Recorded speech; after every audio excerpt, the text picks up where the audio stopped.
Il-lejli tajjeb, grazzi li naqattu maħna dil-konferenza tal-aħbarijiet li għedin namlu fil-kim mal-Superintendent tas-Saħħa Pubblika il-lejla.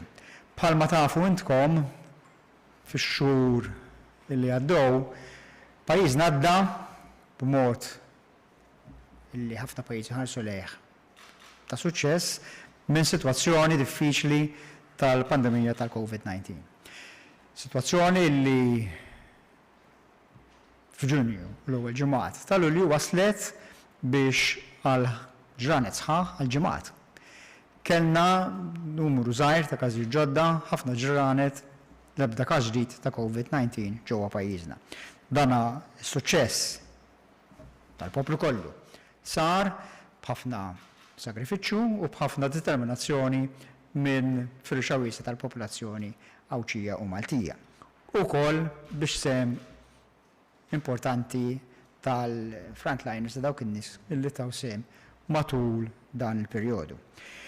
Kien hemm ħafna fatturi għalfejn irnexxielna ikollna dan is-suċċess ġewwa pajjiżna, però kieku kelli nagħżel tnejn bħala l-qofol ta' dan is-suċċess ngħid illi kienu is-social distancing, il-mod illi irnexxielna ndaħlu miżuri biex nżommu kemm jista' jkun il-firxa ma tikbirx ġewwa pajjiżna, u wkoll l-istrateġija tal-gvern li għamel numru kbir ta' testing, ta' swab testing, jiżola il-pazjenti pożittivi u jżomm in-nies ta' madwarhom fi kwarantina. Huwa importanti li dawn iż-żewġ fatturi nżommuhom anke f'dan l-istadju tal-pandemija. Sakemm hemm il-pandemija mad-dinja, tibqa' l-pandemija ġewwa pajjiżna. U allura huwa importanti li dawn iż-żewġ fatturi importanti li nkomplu nagħmlu testijiet, li nkomplu niżolaw il-pazjenti illi jkunu pożittivi, illi nkomplu nżommu n-nies ta' madwarhom fi kwarantina, nżommuh, kif ukoll illi nżommu il-prinċipju ta' social distancing. Kien ċar, konna nafu illi la darba niftħu l-ekonomija Maltija, la darba nerġu niftħu l-ħajja soċjali, u la darba li niftħu il-portijiet tal-ajru u anke tal-baħar ġewwa pajjiżna li kien ħajkollna każijiet ġodda li jkunu importati ġewwa pajjiżna. U għalhekk baqa' importanti li nibqgħu nagħmlu ħafna testijiet u li nibqgħu nżommu s-social distancing. Bħalma tafu intkom f'dawn il-ġranet kellna episodji fejn is-social distancing kien problematiku. U allura llum flimkien mas-Superintendent tas-Saħħa Pubblika nkunu qegħdin nħabbru numru ta' standards illi ħajnkomplu jassiguraw il-suċċess li ksibna permezz ta' social distancing inkomplu niksbuh fil-ġranet u fil-ġimgħat illi ġejjin. U għalhekk nkunu qegħdin nindirizzaw l-aktar dawk l-attivitajiet illi jinkludu numru kbir ta' persuni illi nirridu nkunu ċerti li jibqa' ikun hemm is-social distancing anke f'dawn is-sitwazzjonijiet. Dawn l-standards li ħansemmu llum japplikaw across the board, japplikaw għas-sitwazzjonijiet kollha, għall-avvenimenti organizzati u mhux kollha, imma ovvjament l-akbar impatt ħajkun f'dawk l-avvenimenti fejn ikun hemm numru kbir ta' nies. Minn għada filgħodu mit-8 ta' filgħodu ħajkun nkunu qegħdin nistennew li kull avveniment, kull event tkun il-numru ta' nies ikunu limitati skont id-daqs tal-venue. Jiġifieri venue kbir jista' jkollu numru aktar ta' persuni minn venue żgħir. U l-formola li ħankunu qegħdin nużaw u li ħanitolbu lill-organizzaturi osservaw hu li ma jistax ikun hemm aktar minn persuna waħda għal kull 4 metri kwadri ta' spazju tal-venue fejn jkun organizzat l-event.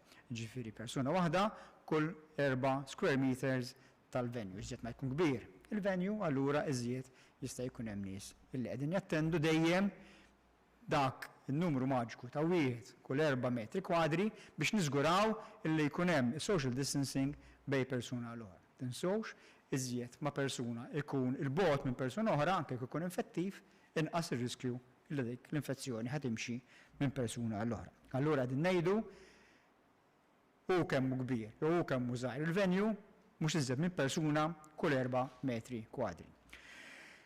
La darba jkun hemm dan il-parametru ta' persuna kull 4 metri kwadri, ġo dak il-venue stess anke f'dan il-parametru ta' dan il-limitu ta' persuni ma jistax ikun hemm aktar minn 10 persuni li qegħdin f'kuntatt ma' xulxin u mhux maqtugħajn minn grupp ieħor bil-distanza ta' social distancing. Ġifieri aħna tista' jkun li inti tmur avveniment ma' partner tiegħek u forsi ma' żewġ koppji oħra, m'hemmx għalfejn tkunu s-sitta li intkom sparpaljat minn ma' xulxin, imma il-grupp ta' 6 minn nies li ma jistax ikun allura grupp ta' aktar minn 10 irid ikun għalih u mhux ma' grupp ieħor li jkun hemm it-taħlit. U nerġa' ngħid in-numru totali ma jkunx iżjed ta' wieħed minn kull 4 metri kwadri li jkun id-daqs tal-venue. Ħanitolbu wkoll il dawk il-persuni li jkunu qegħdin jattendu dawn l-avvenimenti ikunu iridu jħallu contact number magħna mal-awtoritajiet biex f'każ li konna bżonn nagħmlu contact tracing dan inkunu nistgħu nagħmlu faċilità ħalli jekk ikun hemm każijiet ta' persuni infettivi fi avveniment inkunu nistgħu insibu n-nies li jistgħu jkunu madwarhom b'mod iżjed faċli milli kieku ma jkollniex din l-informazzjoni. Ħankunu qegħdin ukoll nagħmlu nitfgħu npoġġu nirresponsabilizzaw lill-organizzaturi. Ġifieri aħna ngħidu li isma' dan numru ta' wieħed mhux iżjed minn wieħed kull 4 metri kwadri u daw il-gruppi ta' mhux iżjed minn 10 li jistgħu jkunu flimkien u li ma jitħaltux, ir-responsabilità li naraw li jiġri hekk ħatkun fuq l-organizzatur u allura dawk il-venues illi jistgħu jieħdu aktar minn mitruħ iridu qabel ma jagħmlu jorganizzaw attività tagħhom iridu jkollhom risk assessment illi jgħaddi għand l-awtoritajiet konċernati biex naraw jekk dik l-attività tkunx tista' ssir skont il-parametri li qegħdin inħabbru hawnhekk illum. Apparti minn hekk, anke biftehim b'sapport tal-Kurja, minn għada stess il-marċi tal-festi mhumiex se joħorġu permessi għalihom. Ġifieri dawk il-marċi tal-festi li kienu qegħdin isiru f'dawn il-ġranet u li kien hemm każijiet fejn kellna problemi u għax social distancing hemmhekk kienet ikun problematiku, biftehim mal-Kurja wasalna f'konklużjoni illi dawn il-marċi tal-festi almenu għal-perjodu illi deħlin fih ma jibqgħux isiru. Nerġa' ngħid dawn il-miżuri li bekk nkunu qegħdin niżguraw li f'kull attività, f'kull sitwazzjoni jkun hemm il-ħarsien tad-distanza soċjali bejn persuna oħra jitlu fis-seħħ minn għada filgħodu. Dawn il-miżuri flimkien mal-mod kif aħna qegħdin inkomplu nagħmlu aktar swab testing u fil-fatt minn din il-ġimgħa stess daħħalna ħankun qegħdin ndaħlu numru akbar ta' nies li jaħdmu fil-laboratorji biex kunu nistgħu nagħmlu aktar testijiet, diġà qegħdin nagħmlu bil-1600-1800 test kuljum u ħankunu qegħdin ndaħlu wkoll numru ta' infermiera mill-ġranet li ġejjin biex inkomplu nżidu l-komplement tan-nies illi jkunu qegħdin jieħdu daw testijiet. Dawn il-miżuri li qegħdin nħabbru llum, dawn l-standards li qegħdin nħabbru llum, flimkien mal-żieda tal-kapaċità tagħna biex inkomplu nittestjaw u nsibu każijiet illi ikunu pożittivi, ikompli jiżgura illi s-suċċess illi gawdejna f'dawn l-aħħar ġimgħat nibqgħu ngawdu anke fil-ġranet u fil-ġimgħat li ġejjin. Dr. Gawci, Professor Gawci, ħanħalli naqra il-kelma fidejk. Aħna bħalma minna sa mill-bidunet konna qegħdin nagħmlu monitoraġġ qawwi ta' sitwazzjoni ta' x'kieku qed jiġri anke fil-każijiet li aħna kien qed ikollna. U anke dawk l-azzjonijiet kollha li konna qegħdin nieħdu kienu qegħdin ikunu proporzjonalment skont is-sitwazzjoni. Jekk tħares naqra lejn il-każijiet li qed ikollna bl-istampa minn meta aħna ftaħna l-ajruport u anke riliexxajna diversi miżuri mill-ewwel ta' Lulju, aħna għandna każijiet ta' scenarios differenti. Għandna każijiet fejn aħna kellna numru ta' każijiet li huma sporadiċi. Jiġifieri inti minn dawn kellek numru ta' każijiet li inti kienu qegħdin fil-komunità tagħna li tibda ssibhom wieħed l-ewwel hemm u allura dawk tara minn fejn setgħu ittieħdu. Bħalma rajtu dan l-aħħar ġimgħat ukoll kellna wkoll xi każijiet li kienu relatati ma' clusters. Però meta tħares lejn il-clusters hemmhekk aħna bil-miżuri tagħna li tidentifika l-każijiet malajr kemm jista' jkun, tiżola dawk il-każijiet u anke li inti bażikament tara min kienu n-nies li kienu f'kuntatt dirett ma' dawk il-persuni, hemmhekk inti tara tkun qiegħed tikkontrolla s-sitwazzjoni. Sitwazzjoni ta' cluster li kellna kontrollat li semmejna kien każ li kellna f'każ ta' kostruzzjoni fejn inti kellna numru ta' każijiet li kienu pożittivi, poġġejna n-nies kuntatt magħhom f'kwarantina u allura hemmhekk kontrollajna s-sitwazzjoni. L-istess konna qegħdin naraw li aħna kellna cluster ta' nies li kienu attendaw party fil-weekend li aħna wkoll hemmhekk rajna min kienu l-każijiet li kienu pożittivi, għamilna appell biex dawk in-nies kollha li kienu marru dawn il-party jattendu u għalhekk aħna qegħdin indaħlu wkoll u nenfasizzaw fuq il-miżura li kull min jorganizza xi event iżomm l-ismijiet u l-kuntatti tal-persuni ħalli aħna nkun nistgħu niffaċilitaw ukoll il-contact tracing tagħna u anke kellna xi numru ta' każijiet oħra li kienu relatati ma' xulxin. Meta inti għandek clusters importanti li ssib dawk in-nies pożittivi malajr ħalli inti tkun tista' tagħlaq is-sitwazzjoni. Mbagħad kellna xenarju ieħor fejn rajna li aħna bħala Malta salvajna n-nies l-immigranti. U dawn aħna rajna sitwazzjoni li aħna dawn bħalma nagħmlu dejjem impoġġuhom f'kwarantina. Dis-sitwazzjoni għandna esperjenza fiha għaliex anke qabel ma beda il-COVID kull dajsa li kienet tiġi u anke aħna konna npoġġuhom kwarantina għaliex aħna nafu li jista' jkollhom mart infettiv ieħor. U l-esperjenza tagħna ma' l-immigranti aħna għalmitna li aħna rnexxielna nikkontrollaw sitwazzjoni ta' mart infettiv. U l-istess f'dan il-każ. La aħna għandna il-sitwazzjoni tal-COVID madwar id-dinja, allura hemmhekk aħna nafu li meta dieħel xi ħadd hemmhekk aħna b'dawn l-immigranti mill-ewwel li ttestjajnihom. U rajna li minn dan l-aħħar żewġ dajjes li kellna numru ta' immigranti li kienu pożittivi. Però dawn mill-ewwel kienu diġà qegħdin f'kwarantina bil-miżuri kollha meħtieġa u hemmhekk aħna qegħdin nagħmlu follow-up tagħhom ħalli aħna nkomplu insegwu s-sitwazzjoni. Aħna rajna wkoll li la darba bdejna niftħu wkoll l-ajruport u anke li vjaġġar, l-impatt kien mod li rajna li kellna ftit każijiet li kienu ġejjin minn pajjiżi li kienu li fetħu l-aeroport dawn il-corridors li huma miftuħin. Infatti kull ma kellna 4 każijiet biss li ġew mill-korriduri. Però mbagħad kellna ftit każijiet oħra, propju kellna 5 każijiet oħra li dawn ġew minn barra l-korriduri. Dawn però kienu każijiet ta' nies li kellhom ċittadinanza Maltija jew inkella residency permit li kellhom repatriation. U dawn imxew ukoll fuq protokolli li aħna mxejna fejn isiru t-testijiet mill-ewwel kif jiġu jitlu fil-kwarantina, allura hemmhekk inti jkollok sitwazzjoni li tkun kontrollata u inti ma jkollokx riskju għal kumplament tal-popolazzjoni. Ġifieri dawn ix-xenarjows kollha huma importanti ħafna meta inti tagħmel ir-risk assessment. Forsi n-numru ta' tali wieħed jarah kbir. Meta tidħol fid-dettall ta' kull każ, inti tibda tara kemm dan ħajkun ta' riskju għal kumplament tal-popolazzjoni. U l-protokolli għalhekk qegħdin hemmhekk li huma bbażati fuq evidenza u f'intix tista' tagħmel biex tkun tista' tikkontrolla s-sitwazzjoni. Tajb ngħidu wkoll li dawn il-każijiet kollha li kellna ħafna minnhom li kienu ta' età li huma żgħar fl-età u anke li s-sitwazzjoni medika tagħhom hija tajba. U allura qegħdin naraw xenarju li l-preokkupazzjoni tagħna hija li inti qed tidila ma' dawn il-persuni li huma pożittivi, ma l-iktar ħaġa importanti inti li tiżolhom ħalli huma ma jkunux f'kuntatt ta' ħadd ieħor. Aħna nittrattaw kull każ għal kura li għandu bżonn. Infatti dawn il-każijiet ikunu qegħdin jiġu trattati ħafna minnhom mid-dar tagħhom, ikunu l-immigranti miċ-ċentri ta' reception centers, imma dejjem ukoll ikunu qegħdin segwiti wkoll min-naħa ta' kura biex naraw dak li għandu bżonn. U għalhekk dan ix-xenarju qed iwassalna li la darba aħna qegħdin naraw li qed ikollna dawn il-clusters fil-komunità tagħna, allura wassalna li aħna nieħdu dawn il-miżuri li jkunu proporzjonati għas-sitwazzjoni li għandna u dejjem ibbażati fuq prinċipji ta' evidenza li huma bbażati fuq prinċipji ta' social distancing u għalhekk li aħna rridu nikkontrollaw is-sitwazzjoni fejn inti għandek nies li huma qrib ta' xulxin.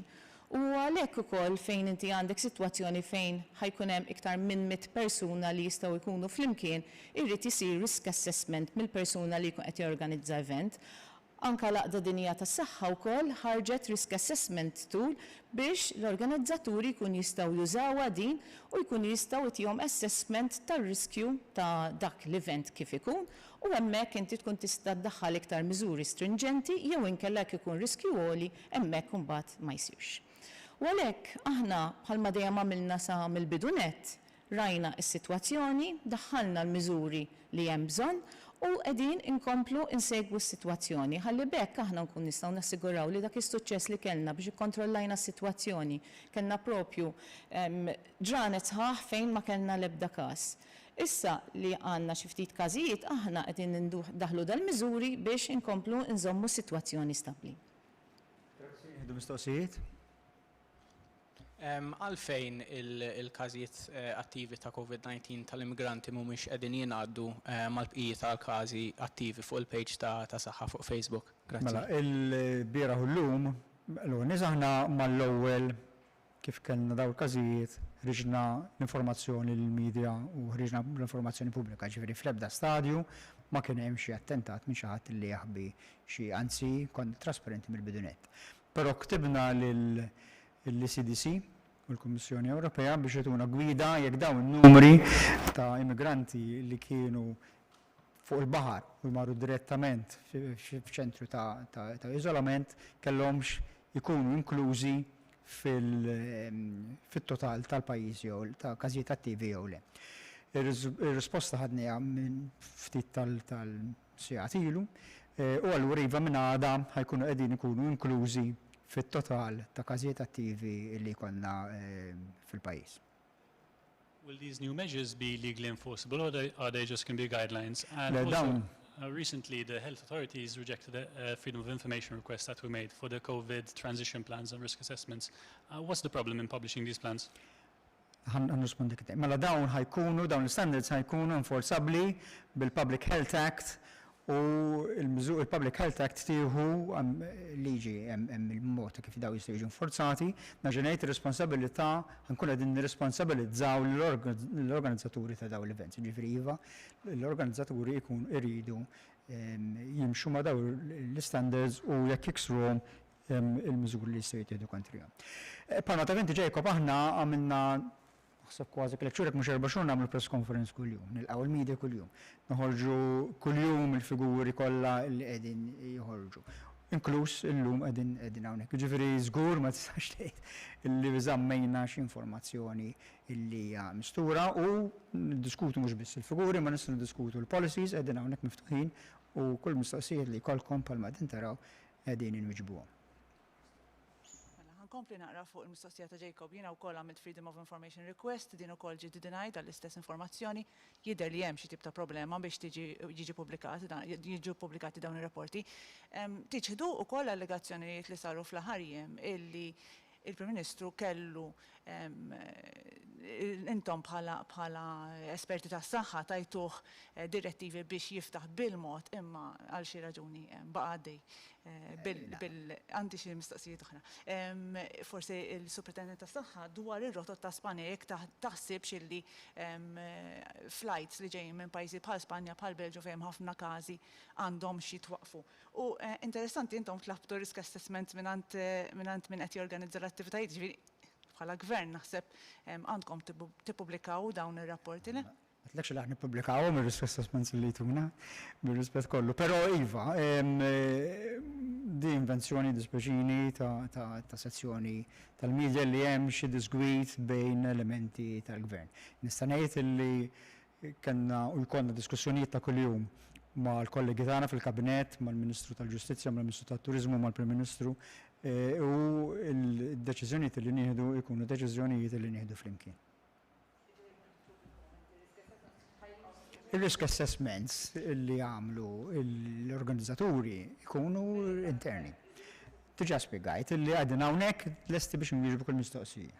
Il-kondizzjonijiet tal-persuni jekk hemm forsi xi ħadd minn dawn li tabru l-aħħar ġimgħat li jekk hemm xi ħadd minnhom l-isptar u dwar l-istandards li ħabbartu llum it-tiġijiet huma inklużi ġifieri hemm xi numru. Ħan rispondi tat-tiġijiet u mbagħad tat-tiġijiet hija kull attività organizzata hija inkluża.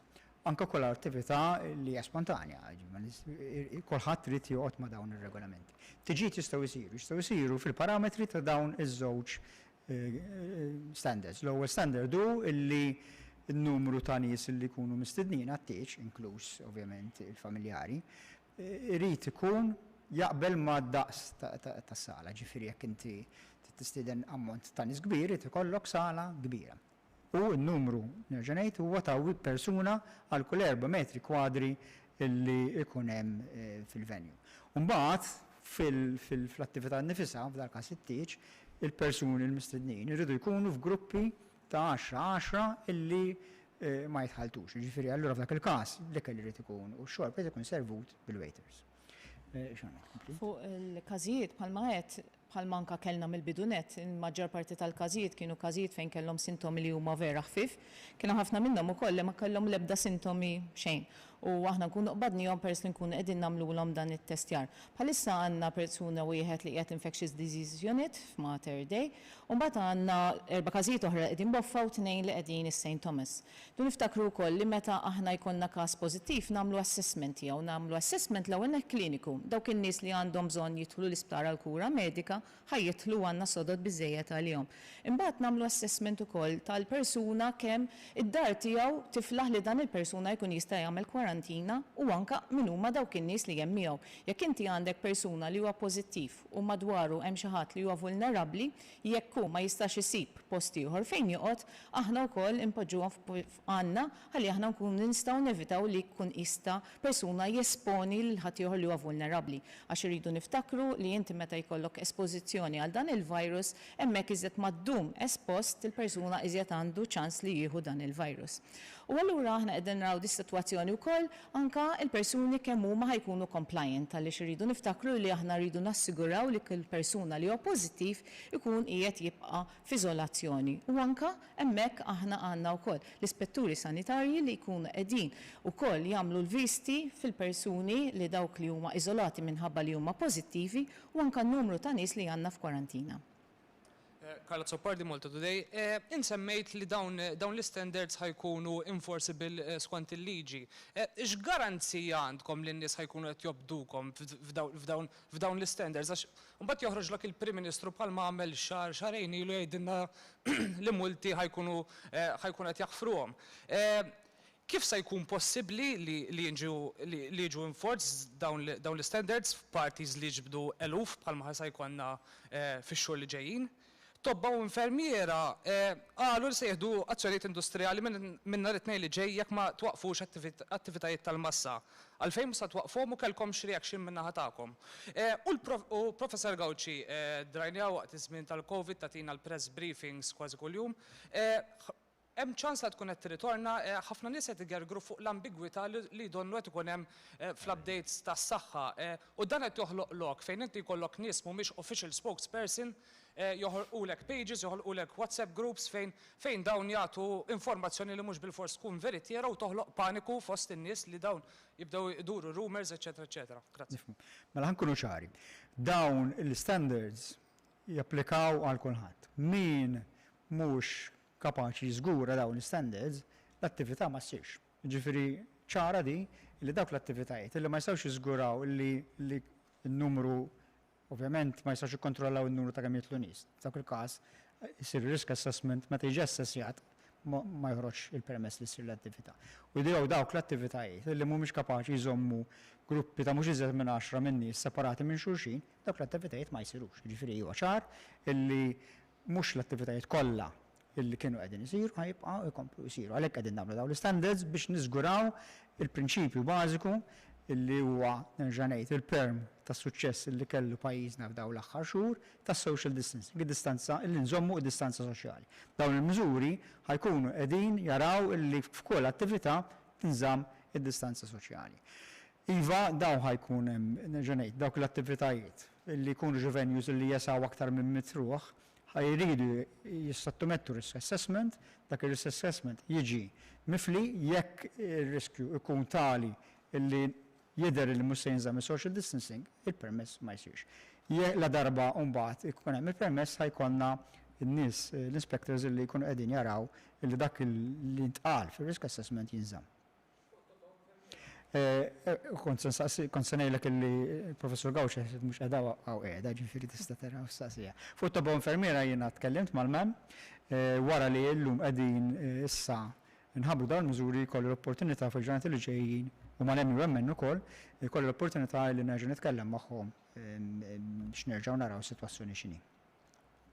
Bażikament aħna bħalma kontu qed naraw sa mill-bidunet bdejna naraw li konna dak il-press briefings ħalli nagħtukom l-informazzjoni kollha li hemm meħtieġa. U inti mbagħad qegħdin nagħmlu assessment tas-sitwazzjoni u meta jkun hemm bżonn aħna nkunu dejjem qegħdin hemm available dejjem biex nagħtu l-informazzjoni. Importanti wkoll li meta tinħareġ l-informazzjoni intom tħarsu lejn sorsi li huma l-kredibbli li huma sorsi ta' l-awtoritajiet tas-saħħa.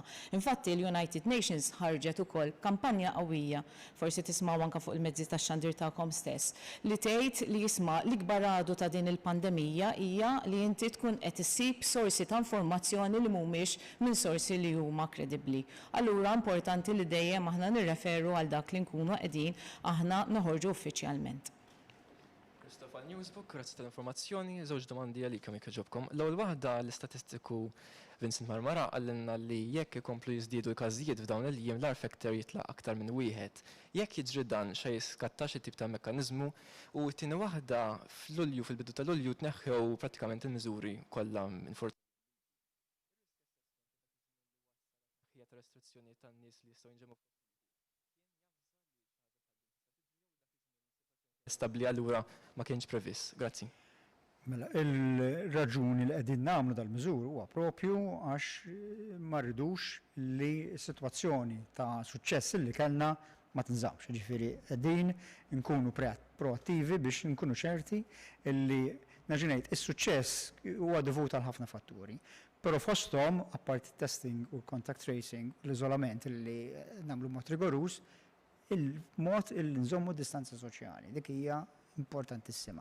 U allura daw il-miżuri li qegħdin nitkellmu dwarhom illum u jiġu applikabbli minn għada fil-għodu huwa biex nkomplu nżommu distanza soċjali f'kull sitwazzjoni.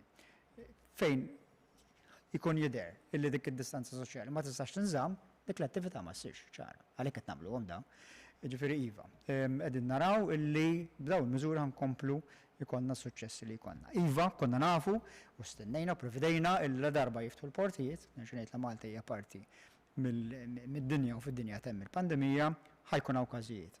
Importanti hu li l-każijiet nżommuhom kemm jista' jkun contained, għalhekk importanti nibqgħu nagħmlu da testijiet u li kull min kollu xi sintomu u min hu fejn hu iċempel 111.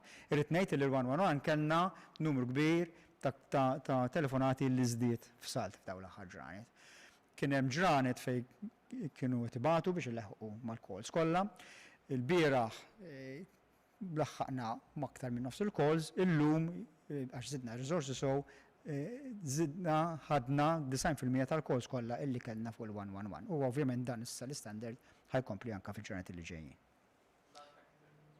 Spjegajtlek, qed nieħdu dal-miżuri biex niżguraw illi ma jkunx hemm trasmissjoni fil-komunità illi batta l-R factor. Liam Carter għal Television Malta, Ministru, żewġ mistoqsijiet. L-ewwel waħda forsi iktar mill-mistoqsija kjarifika rigward il-ġemat ta' 10. Din tapplika biss għal avveniment li jkun hemm iktar minn 100 persuna u x'hekk. Mhux tapplika dejjem. Tapplika dejjem anke f'post ġifieri. Ovvjament hekk inti tkun ma' familjari, bekka tista' tagħmilha. Jew tkun grupp. Imma aħna qegħdin ngħidu iva jekk tkun aktar minn 100 tissabmittja il-risk assessment. Jekk tkun inqas minn 100 l-assessment tista' u tagħmlu inti stess.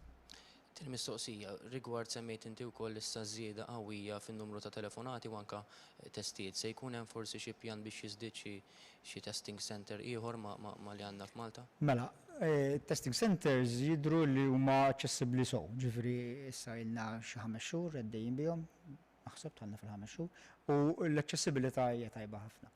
Li għamilna u li ħankomplu nagħmlu f'dan il-ġranet u ħalli qed inkomplu nżidu r-riżorsi, ġifieri riżors uman, riżors fiżiku wkoll, żidna f'dawn l-aħħar xhur għamilna anke air conditioning biex daw il-ħaddiema tagħna għalkemm iridu jilbsu l-gowns u jkollhom il-protective clothing huwa sagrifiċċju għalihom kemm jista' jkun nagħmluhom iżjed faċli u qed nżidu r-riżors uman. Ġifieri kif semmejt l-ewwel żidna riżors uman u nkunu qegħdin inżiduh sal-bidu ta' ġimgħa fil-laboratorji biex nkunu nistgħu nagħmlu kemm jista' jkun testijiet u anke r-riżors uman fejn jidħol l-swabbing.